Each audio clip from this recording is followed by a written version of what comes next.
Good morning बच्चों। जैसे कि आपकी साइंस की वर्कशीट नंबर 2 आ गई है, जिसका टॉपिक है माइक्रो ऑर्गेनिजम्स, जो कि हमारे एनसीईआरटी के chapter number 2 microorganisms friend and foe पे बेस्ड है। मतलब कि सूक्ष्म जीव, दोस्त या दुश्मन।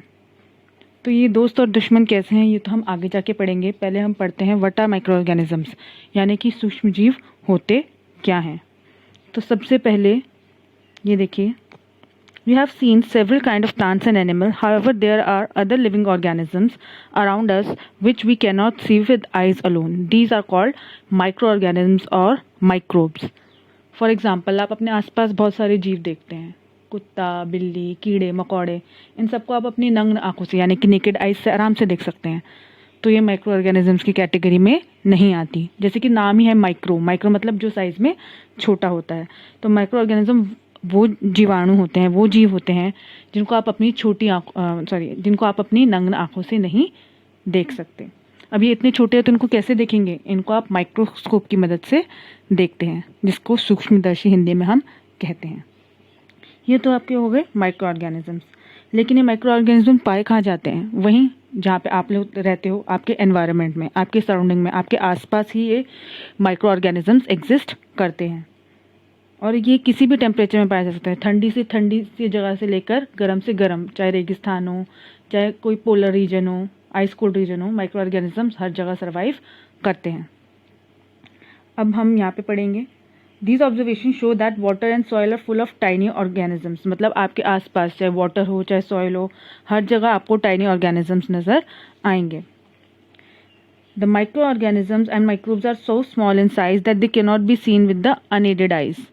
सम of these are fungus that grows on bread. आपको फंगस दिखती तो है, लेकिन फंगस के अंदर जो छोटे छोटे माइक्रो ऑर्गेनिजम्स हैं, उनको देखने के लिए या तो आपको माइक्रोस्कोप या फिर मैग्नीफाइंग ग्लास का इस्तेमाल करना पड़ेगा।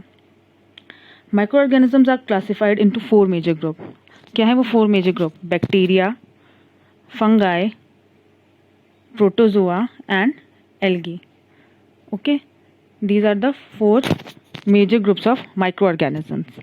Okay, there is another group of microorganism, virus. अब हमने वायरस को अलग क्यों रखा है? क्योंकि वायरस इनसे थोड़ा अलग है। बाकी चारों जो हैं वो इंडिपेंडेंटली, मतलब या तो कॉलोनी में या फिर इंडिविजुअली, जैसे बैक्टीरिया है यूनिसेलुलर, अभी हम आगे पढ़ेंगे, मतलब सर्वाइव कर सकते हैं। लेकिन वायरस जो है वो ऐसा नहीं है, उसको किसी ना किसी बॉडी की या होस्ट की ज़रूरत होती है ताकि वो सर्वाइव कर सके। फॉर एग्ज़ाम्पल, आजकल आपका कोविड-19 फैला हुआ है, वर्ल्ड वाइड पेंडेमिक बन चुका है। तो वायरस, वो भी वायरस ही डिसीज़ है ना, वायरल डिसीज़। तो वो किसी को दिखाई देता है नहीं, इसलिए आपको बोला जाता है मास्क पहनो, सैनिटाइज़र यूज़ करो, हैंड वॉश करो। तो क्यों बोला जाता है? क्योंकि जो वायरस होते हैं वो इतने माइक्रोस्कोपिक, इतने छोटे होते हैं, इतने सूक्ष्म होते हैं कि वो आपको नग्न आँखों से दिखाई नहीं देते। तो वायरस डिसीज़ के एग्जांपल दे रखे हैं। वायरल डिसीज़ के for example cold, common flu जो हो गई आपकी, इन्फ्लुएंजा, ये सब आपकी वायरल डिसीज़ हैं। अभी हमने चैप्टर का नाम पढ़ा था कि माइक्रो ऑर्गेनिजम्स फ्रेंड एंड फो, मतलब दोस्त या दुश्मन। इसका मतलब अगर ये हमारे दुश्मन है तो ये कहीं काम भी आते होंगे। अभी हमने बताया वायरस से डिसीज़ हुई कोविड-19, या सिंपल कॉमन फ्लू हो गया आपका। ऐसी बैक्टीरिया से डिसीज़ेज़ होती हैं, प्रोटोजोआ से होती हैं, ठीक है ना। मलेरिया जो होगी आपकी प्रोटोजोआ से हो गई, टाइफॉइड और टीबी आपकी बैक्टीरिया से हो गई। उसी तरीके से आपकी, अगर आपके दुश्मन हैं तो आपके कहीं काम भी आते होंगे। तो जो आपकी वर्कशीट 2 है वो उसी पे बेस्ड है कि आपके जो ये माइक्रो ऑर्गेनिजम्स हैं वो कहाँ यूज़फुल होते हैं। That is why the topic is friendly micro organisms. Micro organisms are use for various purposes. They are use for the preparation of curd, bread and cake. आपने देखा होगा आपकी मम्मी को कभी दही बनाते हुए, देखा है कि मम्मी क्या दही कैसे बनाती हैं? पहले वो झाग लेती है, मतलब कर्ड लेती हैं, और जो ल्यूक वार्म दूध यानी कि कोसा दूध, ना ज़्यादा गर्म ना ज़्यादा ठंडा, उसमें घोल देती हैं 1 चम्मच दही, और उसको 1 दिन के लिए क्या रख देती हैं? 1 दिन के लिए या 1 रात के लिए साइड में रख देती हैं। और सुबह तक अगर हम जब देखते हैं तो वो दही जम गया होता है, मतलब जो दूध होता है वो किस में कन्वर्ट हो जाता है? कर्ड यानी कि दही में। तो ये कैसे हुआ? रात को मैजिक हुआ? नहीं, ये सारा माइक्रो ऑर्गेनिजम्स का काम था। तो कौन सा माइक्रो ऑर्गेनिज्म होते हैं? दही के अंदर माइक्रो ऑर्गेनिज्म होते हैं, लेकिन जो सबसे ज़्यादा पाया जाता है उसका नाम होता है लैक्टोबैसिलस। ठीक है। लैक्टोबैसिलस जो होता है, इसकी मैं आपको अभी वीडियो आगे शो करूँगी। लैक्टोबैसिलस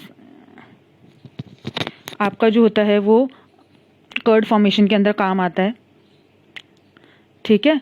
इसमें क्या होता है, ये आपके जो दूध के अंदर शक्कर होता है, ठीक है ना, उसको अम्ल यानी कि एसिडिक फॉर्म में चेंज कर देता है, जिससे आपका जो दही, आपने जो 1 चम्मच दही डाला था, उसमें जो लैक्टोबैसिलस एक्टिव होता है वो दूध के साथ रिएक्ट करके दूध को दही में कन्वर्ट कर देता है, बदल देता है।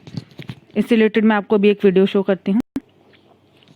अब हम ये वीडियो देखेंगे जिसमें दिखाया गया है कि हम दूध से दही कैसे बनाते हैं। ये देखिए, हमने दूध लिया और दूध के अंदर 1 चम्मच हमने दही डाल दिया और उसको अच्छे से घोल दिया, ठीक है। अब जो दही के अंदर जो हमारे सूक्ष्म जीव थे, जो कि ज़्यादा मात्रा में थे, जो था लैक्टोबैसिलस, उसने दूध की शर्करा को लैक्टिक एसिड में चेंज कर दिया, उसकी फॉर्म चेंज कर दी। इसलिए जो आपका दही था, जो दूध पहले लिक्विड फॉर्म में था, वो थोड़ा सॉलिडिफाई होके दही बन जाएगा। इसी प्रकार आपका पनीर भी बनता है और अचार भी बनाया जाता है। दही के अलावा और क्या बना सकते हैं हम? अचार, चीज़, इन सारी चीज़ें बनाने के लिए भी हमें माइक्रो ऑर्गेनिजम्स की ज़रूरत पड़ती है, ठीक है। इसके अलावा आपने अपनी मम्मी को भटूरे बनाते हुए देखा होगा, या फिर डोसे का घोल जब बैटर मम्मी बना के रखती है तो थोड़ी देर में वो फूलना शुरू कर देता है। क्यों? माइक्रो ऑर्गेनिजम्स के एक्शन की वजह से। तो आज की क्लास के लिए इतना ही, ठीक है। इससे रिलेटेड आपकी वर्कशीट 2 आई है, उसको ध्यान से करेंगे और अगर आगे कोई डाउट होगा तो अपनी सब्जेक्ट टीचर से पूछेंगे। Thank you.